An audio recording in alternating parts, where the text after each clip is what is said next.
What emotion do you feel when you're going to approach someone you're very attracted to and there's an extremely high probability that she's going to tell you to disappear?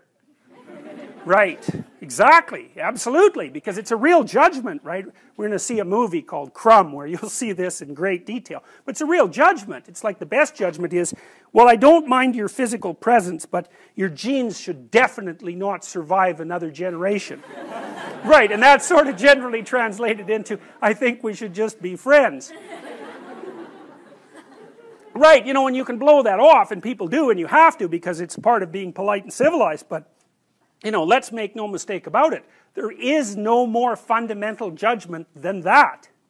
So, paralysis. And there's no shortage of men, I mean, who are absolutely terrified of women. I mean, I've had many of them in my practice, you know. I had one guy, he was so terrified of women he couldn't even talk to them on the phone.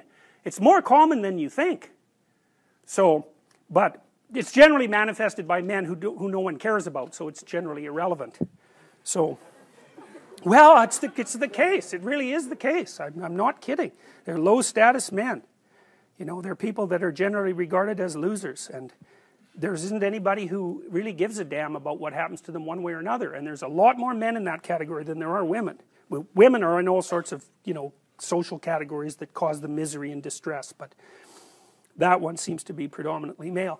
One of the things I'm going to do when we talk about Freud is I'm going to show you this movie Crumb, which I just told you about, and it's a very rare thing because it shows you the world from the perspective of very intelligent male losers, and that's just not a perspective you ever see, because it's the winners that tell the stories about their life. It's like, who the hell cares about the life of a loser? But this movie is about a loser who became a winner, and you know, almost as an act of revenge, and it's great, great examination of the Oedipal complex. Remarkable.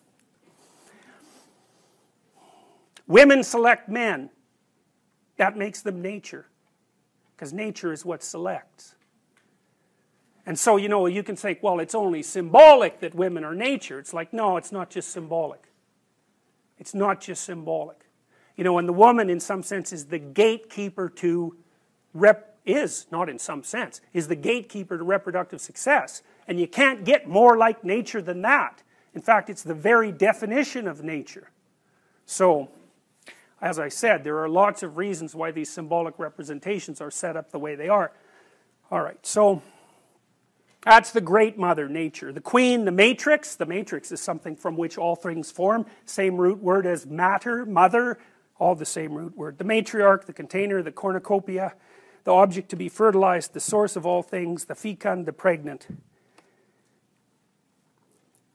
There are more parts of the associational network. The strange, the emotional, the foreigner, the place of return and rest.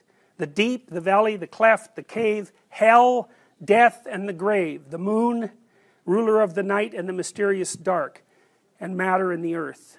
So, those aren't necessarily associated with femininity, but they're typically associated with femininity from a symbolic perspective.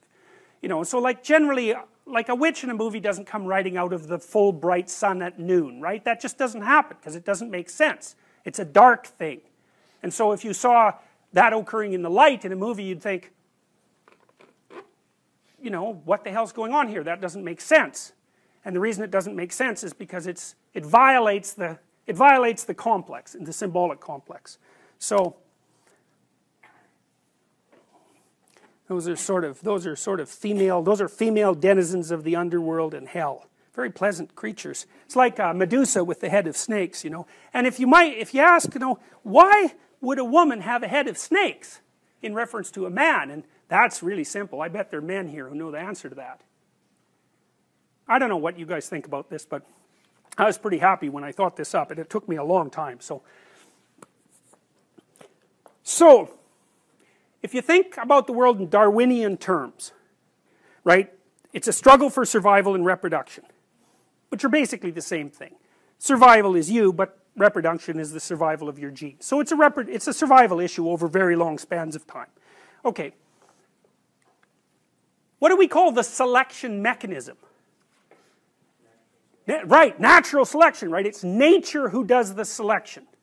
Okay, so let me tell you something that makes female humans different than female chimps. I mean, there's lots of things that do, but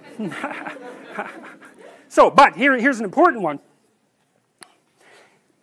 If you look at which male in a chimp troop fathers most of the offspring, it's the dominant male. But the reason for that isn't because the female chimps sort of flock around the dominant male. Now that happens in other species, but it doesn't happen with chimps. What happens is the dominant male chases all the subordinate males away and will interfere with any sexual behavior they manifest. He'll chase them away. The females, though, are perfectly happy to mate with a subordinate male if they're in heat and they get the opportunity. So they go into heat, which is something that doesn't happen with female humans, and they really don't care who they mate with. Okay. Female humans are much different than that. They're picky. So they're choosy. It's a big deal. It's a big deal that they're choosy. Women also seem to evaluate men for their fitness. Now, so, lots of men have no sexual partners and they have no children. That's not the case with women. Almost all women have one child or more. And it's a rare woman indeed who cannot find a sexual partner.